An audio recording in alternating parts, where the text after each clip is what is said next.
स्वाहा ओम पुष्पे पुष्पे महापुष्पे अनुचर्या कीर्तनाय परायणे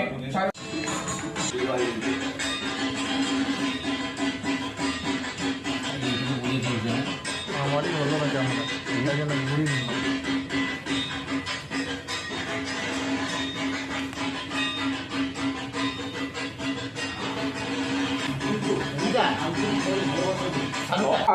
ओम जवाकुसुमशंका शंकश्वेन महादिं हन्तारिं सर्वपापग्नपनौतु स्मृतिवागनम